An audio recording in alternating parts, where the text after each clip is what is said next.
وإلى حضرة النبي محمد صلى الله عليه وسلم. الفاتحة. إن شاء الله إياك نعبد وإياك نستعين صراط المستقيم صراط الذين أنعمت عليهم غير المغضوب عليهم ولا الضالين. بسم الله الرحمن الرحيم. السلام عليكم ورحمة الله وبركاته.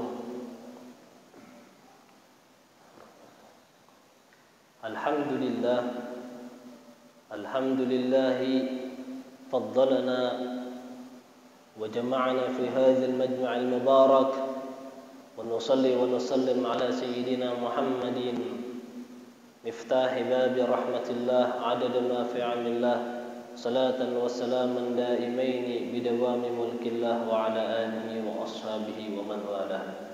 رب اشرح لي صدري ويسر لي أمري واحلل عقدة من لساني يفقهوا قولي ولا حول ولا قوة إلا بالله العلي العظيم. أما بعد.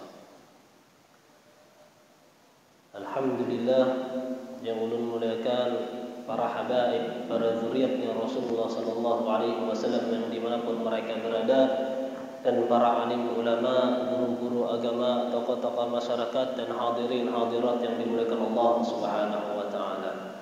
Syukur kita kepada Allah Subhanahu wa taala atas karunia, nikmat, taufik hidayah sehingga Allah Subhanahu wa taala gerakkan diri kita untuk hadir dalam majelis yang mulia ini.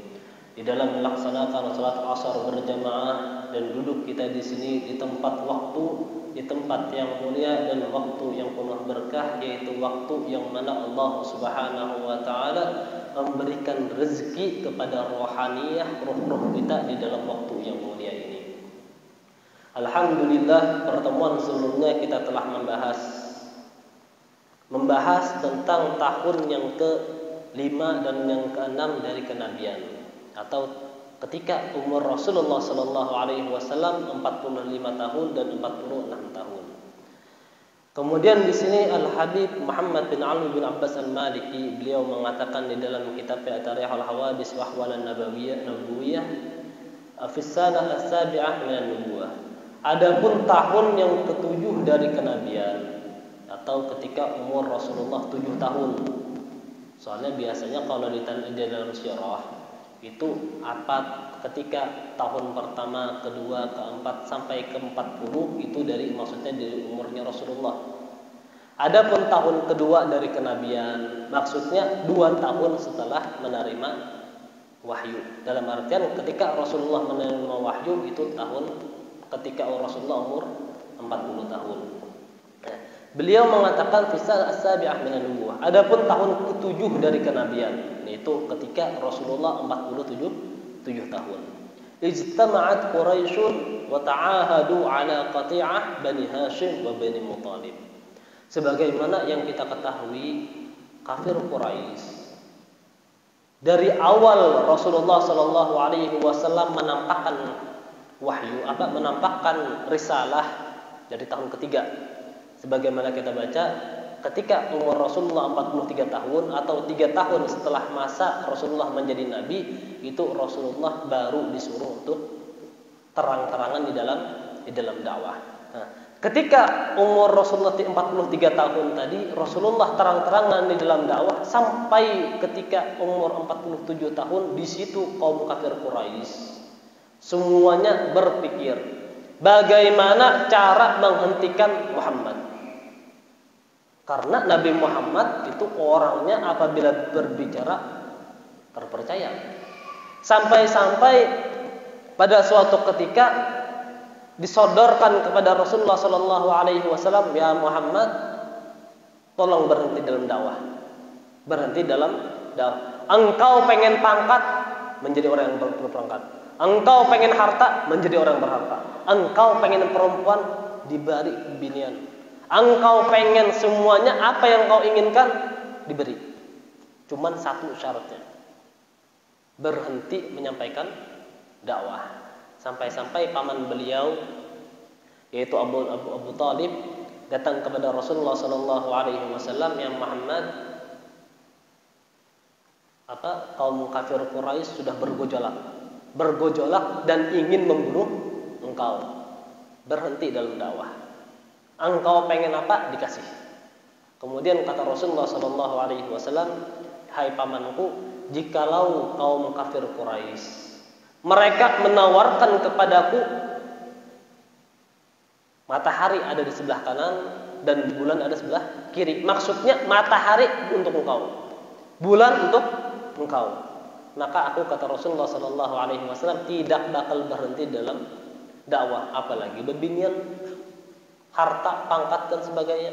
Diberi matahari ada pun itu Nabi Muhammad sallallahu alaihi wasallam. Sampai habis pikiran mereka, harta mereka habis. Akhirnya akhir singkat cerita, maka di tahun ke-7 setelah merasa bosannya mereka, merasa bahasa kita tuh gerigitan lah. Saking gerigitannya kaum kafir Quraisy berkumpul tentang bagaimana Muhammad ini, bagaimana menghentikan dakwah Muhammad. Maka di perkumpulan tersebut ijtama'at Quraisyun wa ta'ahadu ala qati'ah Bani Hashim wa Bani Muthalib. Di dalam pertemuan itu terjadi kesepakatan untuk apa? Untuk memboikot.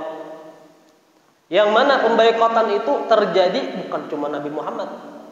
Bukan cuma Nabi Muhammad dan umatnya Nabi Muhammad yang diboikot. Yang diboikot siapa? Keturunan Bani Hashim dan keturunan Bani Muthalib. Sebagaimana kita ketahui bahwasanya umatnya Rasulullah ketika sudah tahun ke-7 itu sudah mulai banyak. Dan umatnya Rasulullah kada Bani Hashim, kada Bani Muthalib aja. Ada orang-orang yang di luar Bani tersebut. Mereka tidak terkena masalah. Yang kena masalah siapa? Bani Hashim dan Bani Muthalib. Baik itu dia pengikutnya Nabi Muhammad ataupun orang yang enggak mengikuti Nabi Muhammad. Contoh Abu Jahal. Abu Jahal kan kita baca sirahnya, nanti kita baca sirahnya bahwasanya beliau meninggal di perang Badar tahun ketiga setelah hijrah. Nah, di situ Abu Jahal termasuk orang yang diboikot. Kenapa? Karena dia keturunan Bani Muthalib, keturunan Bani Hashim. Jadi di sini setiap orang anak cucunya Bani Hashim, anak cucunya Bani Muthalib diboikot. Entah dia Islam, entah dia teman kita diboikot. Entah lelakian, bebinian, kanakan halus diboikot semuanya. Apa yang diboikot? Fi bai'i wasyira, di dalam jual beli. Jadi orang-orang Bani Hashim dan Bani Muthalib walaupun mereka mempunyai harta, ketika ingin jual beli ke pasar, nukar baras atau sebagainya, kada dijuali. Kada ada yang menjuali.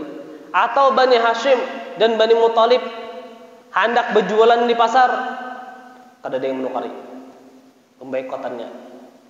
Dan juga di dalam masalah wan nikah, di dalam menikah, babuhan kita kada boleh mengawini anak cucunya Bani Hashim dan Muthalib, dan Bani Muthalib pun sebaliknya kada boleh juga. Dan yang lainnya dari perjanjian-perjanjian sampai-sampai diasingkan Bani Hashim dan Bani Muthalib. Fakatabu bidzalika as-sahifah bi khat Mansur bin Ikrimah. Yang mana waktu itu yang menulis perjanjian tersebut namanya Mansur bin Ikrimah. Di dalam satu perjanjian ditulis apa perjanjiannya? Kada boleh jual beli, kada boleh menikah, kada boleh macam-macam yang kada boleh. Nah, sehingga setelah selesainya perjanjian tadi, wa'allaqaha fi jawfil Ka'bah. Selesai perjanjian tadi, tertulis perjanjian tadi, maka diumumkanlah perjanjian tadi di depan Ka'bah. Setelah diumumkan, orang-orang pada tahu semua, dimasukkan di dalam sebuah amplop dan ditarah perjanjian ini di tengah-tengah Ka'bah. Perjanjian ini ditaruh di tengah-tengah Ka'bah. Sebetulnya ini perjanjian yang di luar menyalahi perjanjian sebelumnya. Sebagaimana kita pelajari tahun ke-14, ketika umur Rasulullah 14 tahun, itu ada perjanjian bahwasanya kada boleh orang berbuat zalim, dan orang yang dikenai zalim itu harus ditolong. Nah, di sini kan perbuatan zalim kada pandang entah Islamkah, kadakah, kanakan haluskah, orang tuhakah, kada boleh di transaksi lawan buahnya. Dan ini perbuatan zalim. Cuman disepakati oleh pembesar Quraisy. Sehingga persepakatan tadi ditempel di tengah-tengah Ka'bah. Di dinding Ka'bah. Fi jawfil Ka'bah, di dalam Ka'bah. Kemudian walamma tamma dzalika anja inhaza Banu Hashim wa Muttalib ila Syu'aib Abi Thalib. Kemudian setelah perjanjian tadi diumumkan, tahu semua orang perjanjian seperti itu, maka tidak ada cara lain kecuali mereka mengasingkan diri. Bahasanya bapak juga begana di Mekah. Orang-orang seberatan kada heran-heran bahasanya. Dan bahkan ada satu mengatakan bahwa salah satu perjanjian ini harus diasingkan. Sehingga ketika selesai perjanjian tadi, keturunan Bani Hashim, keturunan Bani Muttalib termasuk Rasulullah dan keluarga beliau itu diasingkan ke salah satu lembah gunung yang bernama Lembah Abi Thalib. Waqad laqiya al-muslimuna min ta'ab wal ju' ma la yatahammal wastamara min al-hisar nahwa 3 sinin hatta jahidu wa kana la yasilu ilaihim syai'un illa sirran. Nah, ajar sedin di sini. Bahwasanya kejadian ini memberikan dampak capeknya Rasulullah dan para keluarga beliau dari Bani Hashim dan Bani Muttalib. Ada yang kelaparan sampai-sampai dikatakan bahwasanya di situ Rasulullah dan para orang-orang yang diboikot makannya apa? Makan daun. Makan daun di Arab kan kada kayak di Indonesia. Di Indonesia ini banyak bayam daun juga, nyaman juga bahasanya. Amun di sana karing, tandus daunnya. Nah, makan dedaunan. Sampai-sampai ada yang kelaparan, ada yang meninggal gara-gara perkara tersebut. Wastamara hadzal hisar nahwa 3 sinin. Berapa tahun, berapa waktu terjadi pemboikotan tersebut? 3 tahun. 3 tahun diasingkan. 3 tahun kada ada yang jual beli lawannya. 3 tahun kada ada yang beri makan. Itu tahun ke-7 ketika Rasulullah menjadi nabi. Wa kana la yasilu ilaihim syai'un illa sirran. Sampai-sampai dikatakan tangisannya anak kecil pada malam hari itu ketika mereka mereka di lembah ini di pinggiran kota Mekah, lembah Bani Muttalib. Anak kecil bayi menangis saking laparnya. Tangisan tadi sampai terdengar di dalam kota Mekah. Jadi bagaimana orang yang di dalam kota Mekah walaupun inya kada Islam, kafir, penyembah berhala, masih ada sifat kemanusiaan. Sampai-sampai dikatakan ketika malam hari kadang orang-orang kafir Quraisy, entah itu yang Islam atau yang bukan Islam, mereka tengah malam diam-diam memberikan makan kepada orang yang di lembah tersebut. Karena kata mereka ini perjanjiannya zalim, cuman disepakati oleh pembesar-besar Quraisy. Nah, kemudian summa ijtama'u 5 nafaran min as-sadah Quraisy ala naqdi sahifah wa hankiha. Nah, di sini dikatakan bahwasanya setelah 3 tahun berlalu, orang-orang penduduk Mekah merasa geram, merasa gerigitan, kada tahan dengan tidak adanya sifat kemanusiaan kepada orang-orang yang menolak perjanjian ini. Sehingga berkumpul 5 orang daripada pembesar-pembesar Quraisy yang mana mereka tidak ikut di dalam perjanjian tersebut. Mereka berkumpul kemudian untuk melihat, untuk menyobek perjanjian tadi yang di dalam Ka'bah. Ada yang mengatakan juga bahwasanya ketika itu Rasulullah Shallallahu Alaihi Wasallam mengabarkan kepada pamannya Abu Thalib, ya Abu Thalib, perjanjian telah usai. Kertas perjanjian hancur. Maka Abu Thalib mendengar perkataan Nabi Muhammad, percaya. Dari mana khabar? Wallahu a'lam. Cuman intinya ketika yang disampaikan Nabi Muhammad itu pasti betul. Baik itu orang Islam yang mendengar atau orang yang kada Islam, pasti percaya dengan omongan Nabi. Kemudian sampai di depan Ka'bah, pada waktu itu juga ada 5 orang tersebut. Maka kata Abu Thalib, wahai pembesar Quraisy, catatan atau perjanjian yang kalian tulis sebelumnya habis, tidak tersisa satupun. Dilihati masih ada amplopnya masih ada. Kemudian kata Abu Thalib, wahai pembesar Quraisy, kayak ini ya. Jikalau dasar habis yang di dalam itu, bebaskan kami semua. Bebaskan kami semua. Cuman jikalau belum habis, kami terus-terusan di dalam pemboikotan tersebut. Akhirnya dibuka surat tersebut. Ketika dibuka, habis beratan tulisan tadi. Kecuali ada tulisan yang bertulisan Allah. Karena biasanya, walaupun ini kafir Quraisy, mereka itu Tuhan mereka banyak. Ketika di dalam kesusahan pasti kembali ke Allah. Dan mereka ketika menulis perjanjian ditulis Bismillah, hanya tulis mana. Nah, tulisan Bismillah atau lafaz Allah tadi ada habis. Perjanjian seberatan tadi habis beratan. Maka di situ selesai pemboikotan. Dan bahkan dikatakan oleh ahli tafsir, ahli sirah bahwa Sayyidatuna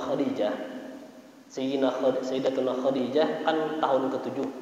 Berarti tahun ke-7 mulai pemboikotan, 7, 8, 9. Tahun ke-9 selesai pemboikotan. Setelah selesai pemboikotan, karena di situ orang-orang banyak yang kelaparan, makannya di daunan, dikatakan bahwa Sayyidatuna Khadijah dan Abu Thalib, beliau meninggal karena sakit gara-gara pemboikotan tersebut. Sakit gara-gara pemboikotan tersebut. Kelaparan lah, kehausan lah, macam-macam yang terjadi di dalam pemboikotan tersebut. Setelah selesai pemboikotan, kadalawas Abu Thalib dan Sayyidatuna Khadijah meninggal dunia gara-gara pemboikotan tersebut. Wa fi hadhihi sanah hasalat waqa'ah Bu'ath wa hum ismu Hasan li Aus bin Harbin azimah bainahum wa baina Harjat. Dan pada tahun ke-7 ini pula terjadi peperangan antara dua kelompok. Peperangan antara dua kelompok yaitu perang Bi'tsat. Apa itu Bi'tsat? Adalah satu nama benteng Bani Aus yang telah digunakan perang besar dengan Bani Khazraj. Dalam artian perang ini apa? Perang antara kabilah pada waktu tahun ke-7. Kemudian dikatakan di sini oleh beliau wa fi sana atsaminah minan nubuwah, tahun ke-8 dari kenabian, nazalat surat Rum. Turun ayat tentang surah Rum. Sababun nuzuliha, adapun sebab turunnya ayat surah tersebut, annahu kana baina Faris war Rum qital. Antara Faris dan Rum. Faris dan Rum kan kerajaan Faris atau Persia, dan Rum itu dulu ada peperangan.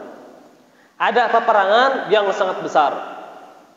Karena dua negara yang paling menguasai dunia. Biasanya setiap peperangan mereka berdampak dengan yang lain. Karena Rum dan Faris ini hampir menguasai 1/4 bahkan lebih 1/4 dari dunia. Itu kerajaan Faris dan Rum. Al-musyrikuna yuhibbu dhuhur Faris likaunihim iyahum amin. Jadi di sini kaum atau orang-orang Mekah itu biasanya kayak kita nonton bola. Milih mana aja? Oh, milih apa bahasanya? Apa namanya pemain bola tuh? Real Madrid kah? Juventus kah masih bahasanya nih. Nah, di situ kan biasanya ada orang milih mana, umpat mana. Nah, pada waktu itu kota-kota Mekah, orang-orang Quraisy atau orang-orang penduduk Mekah, mereka di situ ada dua kubu. Ada yang mengikuti Rum, ada yang mengikuti Faris. Dalam artian bahasanya tuh diolah lombanya. Aku ini jar hendak menangnya bebuan anu jar, bebuan Faris. Bebuan yang lain mendukung bebuan Rum. Kenapa? Karena orang-orang kafir Quraisy, orang-orang yang bukan Islam, mereka mendukung Faris, kerajaan Faris. Kenapa? Karena orang-orang Faris, mereka itu menyembah berhala juga. Sama-sama nyembah berhala nih. Amun buannya ada yang nyembah berhala, ada yang nyembah api. Sama ya kayak kafir Quraisy bahasanya, menyembah berhala juga. Jadi buannya mendukung Faris. Wa li'anna Furus kana yuhibbun majusan wa kana muslimuna yuhibbuna ghalabatar Rum likaunihim iyyahum ahlul kitab.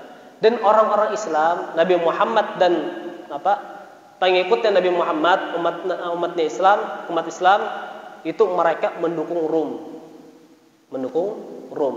Kenapa? Karena Rum ini mereka ahlul kitab Yahudi. Ada Yahudi, ada Nasrani. Dalam artian masih agama Allah Subhanahu wa taala walaupun agamanya telah dihapus ketika datangnya Rasulullah sallallahu alaihi wasallam. Maka karena perdebatan tersebut, bahasanya ini membela ini, Nabi Muhammad dan umatnya membela Rom, yang lain membela Faris, maka turun ayat tentang perdebatan tersebut. Wa fi awwal liqa'il ghalabati Rom. Di awal-awal peperangan Rom kalah. Rom tadi apa? Penyembah agamanya Yahudi dan Nasrani. Rom di awal-awal peperangan kalah. Maka di situ orang-orang kafir Quraisy mengejek kepada Nabi Muhammad dan pengikutnya. Karena Tuhan sama, tauhid juga. Cuman dihapus gara-gara ada Nabi Muhammad. Fanazalatal ayatu bayyinu dzalika wa tukhbiru annahum sayaghlibun. Kemudian turun ayat. Biasanya peperangan itu kadang sejam 2 jam. Kadang sampai sebulan, 2 bulan itu peperangan. Habis-habisan biasanya. Nah, di awal-awal peperangan Rum kalah. Kemudian turun ayat menerangkan bahwa Rum bakal menang.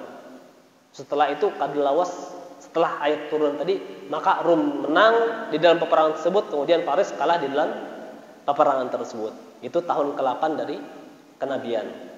Afisana at-tasi'ah minan nubuwah kharaja wa huwa wa ahluhu min al-hisar sa'ib wa nuqidat sahifah. Nah, tahun ke-9 tadi sebagaimana kita baca tadi, tahun ke-7 terjadinya pemboikotan. Tahun ke-8 terjadinya perang antara Rum dan Faris. Tahun ke-9 keluarnya Bani Hashim dan Bani Muthalib daripada lembah Abi Thalib. Kenapa? Karena terhapusnya pemboikotan tersebut. Wa fi nafsis sanah, pada tahun itu pula kata beliau, kana insyaqal qamar lahu. Tahun ke-9 pula, sebagaimana kita pernah dengar bahwasanya salah satu dari mukjizatnya Rasulullah sallallahu alaihi wasallam itu terbelahnya bulan. Ya Allah, terbelahnya bulan. Tahun ke-9 terjadi pembelahan bulan. Wa hiya mu'jizatun samawiyah lahu lam takun li ghairihi min ikhwanihi rasul. Yang mana pembelahan bulan ini hanya terjadi kepada Nabi Muhammad. Atau setiap mukjizat yang terjadi kepada nabi-nabi itu kadada yang berhubungan dengan langit. Pasti berhubungan dengan bumi. Nabi Musa pembelahan laut. Yang lainnya di bumi ya. Kalau Nabi Muhammad sampai langit. Itu mukjizatnya Rasulullah sallallahu alaihi wasallam. Sebagaimana sampai terjadi pembelahan bulan tersebut, waktu itu kaum kafir Quraisy mereka meminta bukti bahwasanya Nabi Muhammad itu sebagai nabi. Padahal sudah rancak mukjizat ini macam-macam, rancak sudah, cuman tetap kada mengakui. Sampai-sampai waktu itu kata kaum kafir Quraisy, "Ya Muhammad, jikalau engkau betul seorang nabi, tolong keluarkan mukjizat yang mana kada pernah." Bahasanya itu jargonnya sihir, Bang. Kada pernah yang dilakukan oleh ahli sihir. Kemudian kata Rasulullah sallallahu alaihi wasallam, maka bulan yang tadi itu dibelah oleh Nabi. Sampai-sampai separuh bulan di kanan, separuh bulan di kiri. Waktu itu kaum kafir Quraisy, kaum musyrikin, mereka melihat tersebut, mereka mengatakan, hebat benar lah sihirnya aja. Sihirnya hebat benar. Kada percaya juga. Kemudian kata kaum kafir Quraisy, lagi jar. Hendak lagi kami jar. Kemudian ketika Rasulullah sallallahu alaihi wasallam hendak menampakkan mukjizat lagi, Allah Subhanahu wa taala menegur Rasulullah sallallahu alaihi wasallam. Kata Allah Subhanahu wa taala, "Ya Muhammad, jikalau engkau tampakkan lagi mukjizat dan mereka tetap kada beriman. Jikalau pembelahan bulan sudah kada percaya, jikalau ditampakkan lagi mukjizat masih kada percaya, maka babuhannya yang sedin, jar Allah. Babuhannya nih yang melihat mukjizat kada percaya juga. Mereka azabnya lebih pedih daripada orang-orang sebelumnya." Kan kita tahu orang kafir di jahanam, ya Allah. Orang kafir nih. Amun meninggal di neraka jahanam. Amun buhannya meninggal di neraka jahanam. Cuman amun mereka ada percaya juga dengan mukjizat yang setelah itu, pedih lagi azabnya. Jar Rasulullah, Pak, kalau sakit, kada usah ditambah lagi mukjizat. Takutannya kalau pina ada mukjizat sakit benar bahasanya di neraka. Cukup dah sakitnya saya itu aja. Itu rahmatnya Rasulullah kepada orang kafir. Itu tahun ke-9 setelah kenabian Rasulullah sallallahu alaihi wasallam.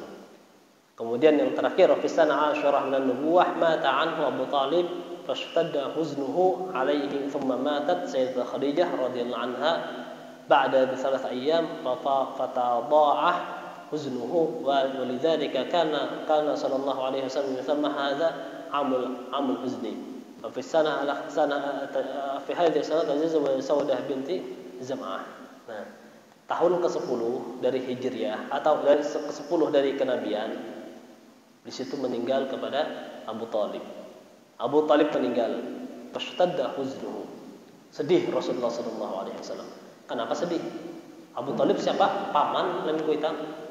Ya kalau Abu Talib itu pamannya Rasulullah. Akan tetapi Rasulullah namanya orang yang kada pernah bertemu lawan abah. Rasulullah, kuitan Rasulullah meninggal waktu Rasulullah dalam parut, umur 2 bulan dalam parut. Lahir kada bisi kuitan, abah kada ada. Diasuh oleh Halimatus Sa'diyah tahun ke-6 setelah Rasulullah umur 6 tahun meninggal kuitan Sidin. Mama Sidin meninggal. Diasuh oleh kakek beliau. Berapa tahun? 2 tahun. Itu pun beliau belum merasakan kasih sayang orang mengasuh Rasulullah, maka diasuh oleh Abu Talib. Berapa tahun Abu Talib mengasuh? Dari Rasulullah umur 8 tahun sampai Rasulullah umur 50 tahun. Berarti berapa tahun tuh? 42 tahun. Ya Allah, 42 tahun mengasuh Rasulullah sallallahu alaihi wasallam. Ketika Abu Talib tadi meninggal, maka Rasulullah sedih benar. Kenapa jadi sedih? Karena ditinggalkan oleh seorang orang tua. Kuitan bahasa, walaupun lain kuitan asli, cuma kayak kuitan bujur. Nah, itu tahun ke-10. Tsumma matat Sayyidah Khadijah radhiyallahu anha ba'dahu bi 3 ayyam. Setelah meninggal Abu Talib, setelah 3 hari meninggal Abu Talib, maka meninggal pula Sayyidatuna Khadijah. Walidzalika kana yusammiya hadza amul huzni. Di dalam 3 hari 3 orang yang paling dicintai oleh Rasulullah meninggal. Bertambah parah sedihnya Rasulullah sallallahu alaihi wasallam. Sampai-sampai dikatakan tahun tersebut dikatakan adalah tahun kesedihan. Setahun yang sedih Rasulullah sallallahu alaihi wasallam, sampai-sampai pada tahun itu pula dikatakan Rasulullah Isra dan Mi'raj. Nah, itu sedikit tentang sirahnya atau perjalanan Rasulullah sallallahu alaihi wasallam dari tahun ke-7 sampai tahun ke-10. 3 tahun yang kita telah bahas tentang Rasulullah sallallahu alaihi wasallam dari umur beliau 47 tahun, 48 tahun, 49 tahun dan umur 50 tahun. Itu sedikit yang dapat ulun sampaikan. Mudah-mudahan apa yang ulun sampaikan bermanfaat dan mudah-mudahan apa yang kita dengarkan dari sebagaimana perjalanan sirahnya Rasulullah sallallahu alaihi wasallam dapat faedah kita, dapat ilmu yang bermanfaat, ilmu yang menjadikan kita tambah takut dengan Allah Subhanahu wa taala, dan mudah-mudahan perkumpulan ini selalu diridhai Allah Subhanahu wa taala, perkumpulan yang mana Allah Subhanahu wa taala jadikan kita orang-orang yang beruntung di dunia dan di akhirat. Amin Allahumma amin. وعلى هذه النية وكما أصلف ونصل على الفاتحة.